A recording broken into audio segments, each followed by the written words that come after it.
भारत माता की, भारत माता की, भारत माता की।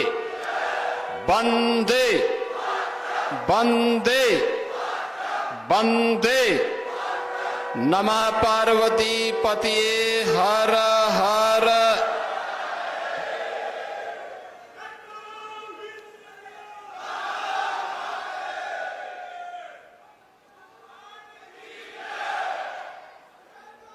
मेरठ के अंदर इंटीग्रेटेड न्यू टाउनशिप के आज के शुभारंभ कार्यक्रम में मंच पर उपस्थित इस क्षेत्र के लोकप्रिय विधायक और उत्तर प्रदेश सरकार में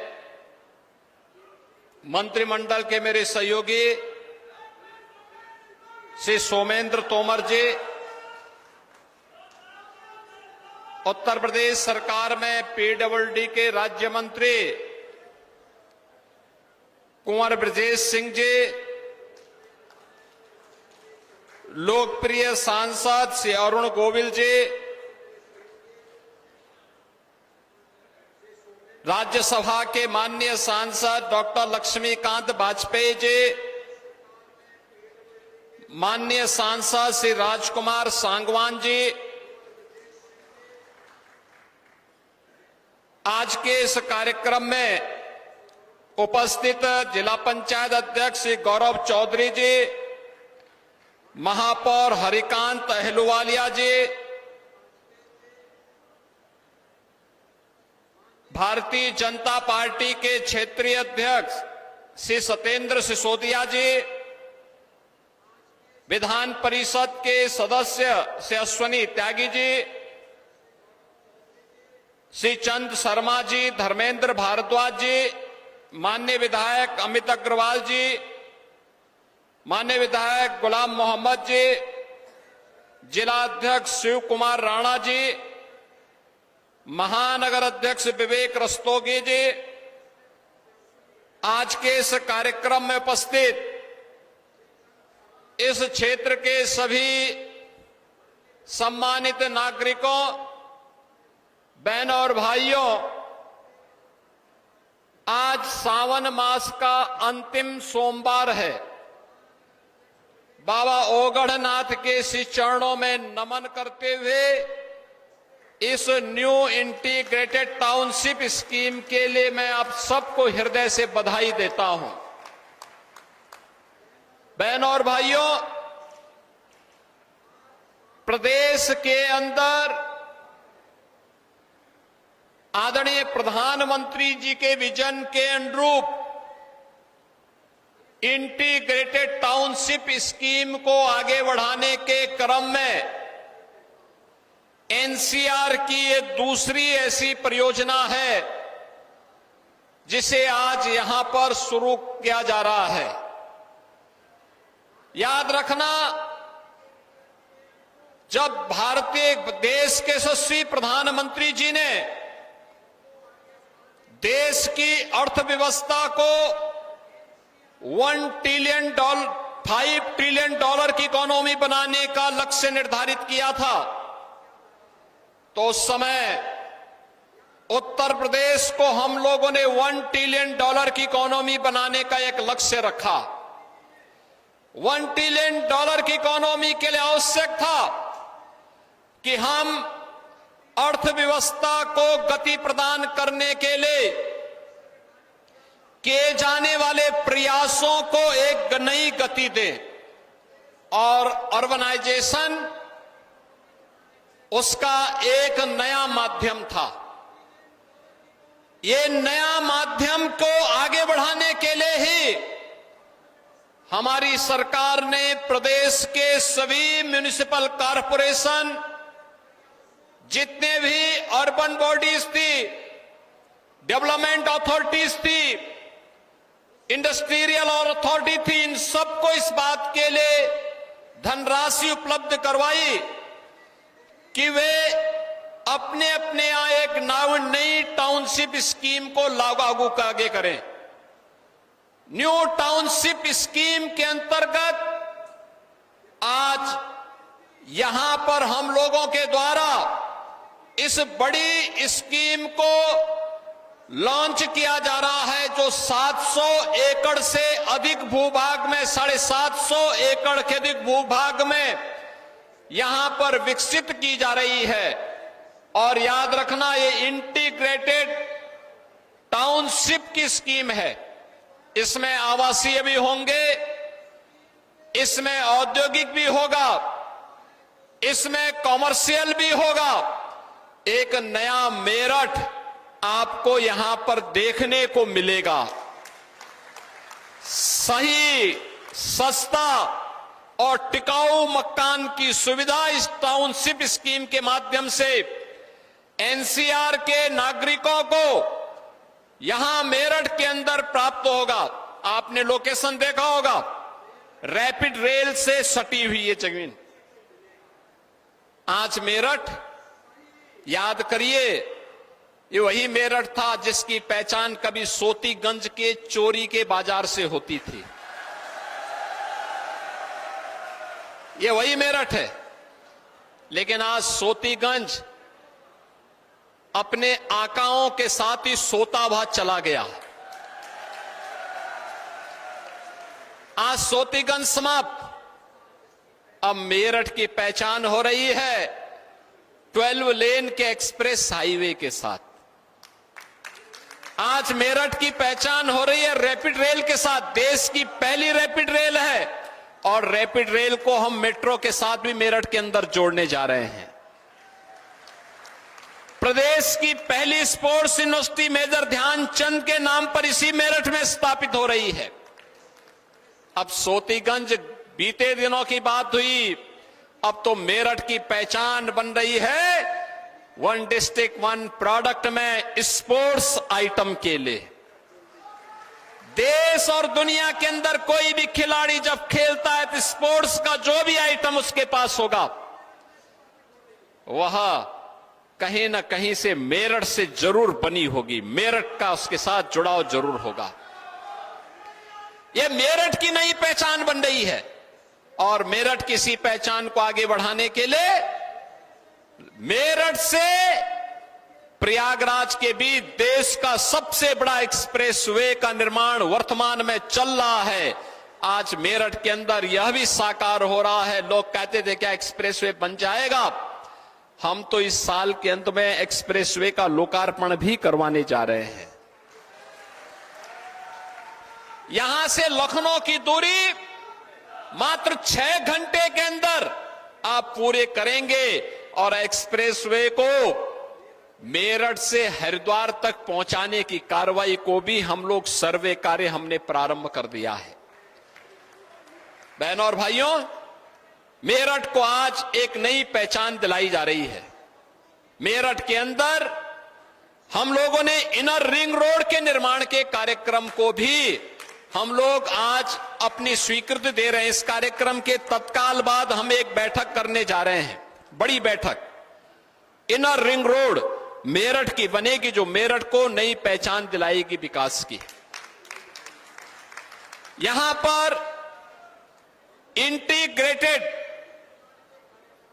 टाउनशिप के साथ साथ ये टाउनशिप ही लगभग 2,500 करोड़ की है। यहां पर जिस पर इन्वेस्टमेंट होगा, लाखों लोगों को रोजगार मिलेगा, लाखों लोगों के लिए रोजगार की सुविधाएं उपलब्ध होंगी और साथ साथ यहां पर वे तमाम सुविधाएं, औद्योगिक इकाइयां अलग लगेंगी, कॉमर्शियल एक्टिविटीज अलग होंगी, लाखों लोगों के लिए आवासीय सुविधा एक ही स्थान पर एक जगह होगी। कहीं विद्यालय होंगे, कहीं टेक्निकल इंस्टीट्यूशंस होंगे, कहीं मेडिकल कॉलेजेस के लिए लैंड उपलब्ध करवाई जाएगी। इस विस्तृत भूभाग को इसी दिशा से हम लोगों ने लिया है। तो इंटीग्रेटेड टाउनशिप के साथ साथ जनता की सुविधा के लिए एक छत के नीचे एक छत के नीचे मंडलीय कार्यालय आ जाएं, मंडलायुक्त भी वहां बैठेंगे, मंडलीय स्तर के सभी अधिकारी एक छत के नीचे बैठ करके जनता की समस्या का समाधान करेंगे। आज उस कार्यालय के लिए भी हम लोग यहां कार्य करने जा रहे हैं और साथ साथ भोला की झाल पर पर्यटन सुविधाओं को आगे बढ़ाने के साथ ही यहां के मेरठ के सर्किट हाउस को भी नए सिरे से बनाने के कार्यक्रम को भी हम आगे बढ़ाने जा रहे हैं। बहनों और भाइयों, ये नया भारत है और नए भारत का नया उत्तर प्रदेश भी, जिसमें माफिया और अपराधी के लिए कोई जगह नहीं। जो उत्तर प्रदेश आज अपनी विरासत और विकास की यात्रा के लिए जाना जाता है, ये मेरठ है, क्रांति की धरा है। बाबा ओगड़नाथ की कृपा से 1857 में देश की आजादी का प्रथम बिगुल यहां पर फूंकने का काम धन सिंह कोतवाल जी के नेतृत्व में इसी धरा ने प्रारंभ किया था। याद करिए यहां के क्रांतिकारियों के बलिदान को, जो लोग जाति के नाम पर बांट करके सामाजिक ताने बाने को छिन्न भिन्न कर रहे हैं, ये सब समाज के दुश्मन हैं।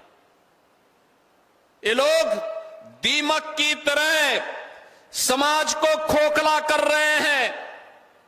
इनसे सावधान रहने की आवश्यकता है।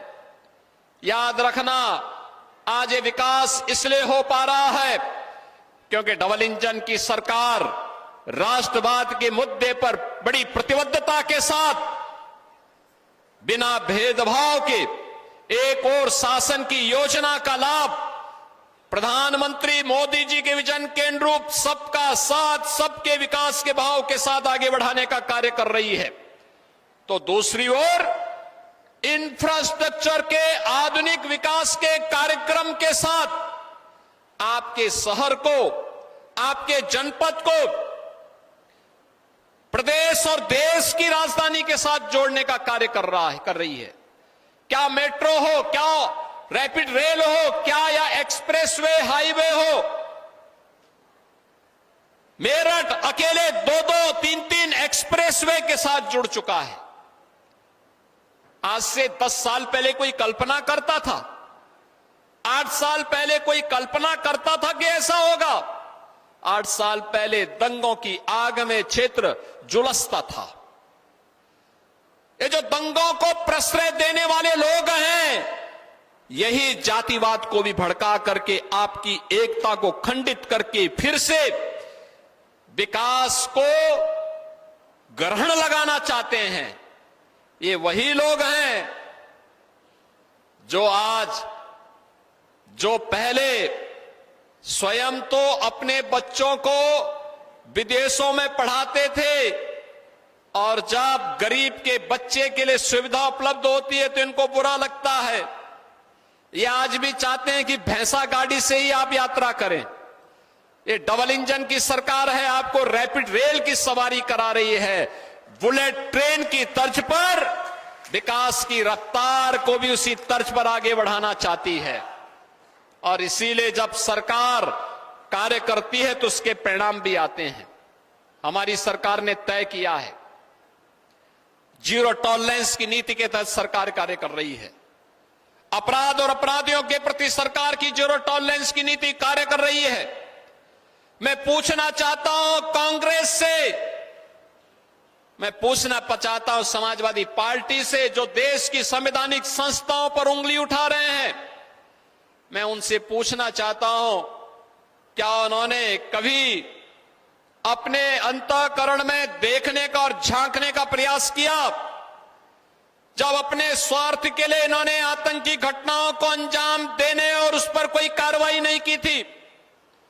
याद करिए मालेगांव की घटना को, कैसे उस समय निर्दोष हिंदुओं को फंसा करके देश के शीर्ष राष्ट्रवादी नेतृत्व को फंसाने की कुत्सित चेष्टा होकर के देश के अंदर आतंकवाद का नग्न तांडव करने का कुत्सित प्रयास कांग्रेस नेतृत्व की सरकार कर रही थी। कैसे कांग्रेस बेशर्मी के साथ इस कार्य को कर रही थी। पूछा जाना चाहिए कांग्रेस के लोगों को कि मालेगांव के मुद्दे पर कब कांग्रेस, जो पाप इन्होंने उस समय किया था, अपने इस पाप के लिए कांग्रेस पार्टी देशवासियों से कब माफी मांगेगी? कब वह एक और संवैधानिक संस्थाओं को गड्ढे में खड़ा करने का प्रयास करती है और दूसरी तरफ आतंकवाद के प्रति पूरी सॉफ्ट कॉर्नर रख करके उनके बचाव के लिए अनेक रणनीति तैयार करती है और तीसरी ओर समाज को जाति के नाम पर, क्षेत्र के नाम पर और भाषा के नाम पर बांटने की भी बेशर्मी कर रही है। बहनों और भाइयों, हम सबको इस बारे में ध्यान रखना होगा। जिन कारणों से इस देश के बलिदानियों को अपनी शहादत देनी पड़ी थी, उन महान क्रांतिकारियों की क्रांति धरा है मेरठ, उनका बलिदान व्यर्थ नहीं जाना चाहिए। उन्होंने देश की स्वाधीनता के लिए अपना बलिदान दिया था। उन्होंने अपने आप को बलिदान इसलिए नहीं किया था कि देश को आजादी मिले और आजादी के बाद हम जातीय सेनाएं खड़ी करके आपस में ही लड़ भिड़ करके फिर से देश को गुलामी की तरफ धकेले, दंगों की आग में झोंके, सोतीगंज जैसे चोर के बाजार को फिर से पनपाने का काम करें। यह तो समाजवादी पार्टी और कांग्रेस को ही मुबारक है। वे दंगा भी कराते हैं, सोतीगंज के अपराधियों को भी चरण वंदना करते हैं, उनको पनपाते भी हैं, हर माफिया और हर गुंडे को प्रश्रय देते हैं। यही तो अंतर है। भारतीय जनता पार्टी की डबल इंजन सरकार बनी, वन डिस्ट्रिक्ट वन प्रोडक्ट में मेरठ ने स्पोर्ट्स आइटम के माध्यम से अपनी पहचान बनाई और समाजवादी पार्टी की सरकार के समय वन डिस्ट्रिक्ट वन माफिया में सोतीगंज ने भी अपना स्थान बनाया था। यह उनकी पहचान थी और हमारी पहचान विकास की है, खुशहाली की है, समृद्धि की है। ये वन डिस्ट्रिक्ट वन प्रोडक्ट की योजना ही आज प्रधानमंत्री जी के वोकल फॉर लोकल के अभियान को, आत्मनिर्भरता के अभियान को आगे बढ़ाने का कार्यक्रम है। प्रधानमंत्री जी ने अभी 2 अगस्त को देशवासियों का आह्वान किया है। हमें वर्तमान की चुनौती से जूझने के लिए स्वदेशी को अपनाना होगा। याद करना, पर्व और त्योहार आ रहे हैं। रक्षाबंधन 9 को आएगा। हमारी सरकार ने तय किया है 8, 9 और 10 अगस्त को उत्तर प्रदेश परिवहन निगम और नगर विकास के अंदर नगर की सेवाओं को, बस सेवाओं को हम बहनों के लिए फ्री में यातायात के लिए छोड़ेंगे। 3 दिन फ्री में उनको यातायात की सुविधा उपलब्ध करवाएंगे। उत्तर प्रदेश के अंदर बिजनौर से बलिया तक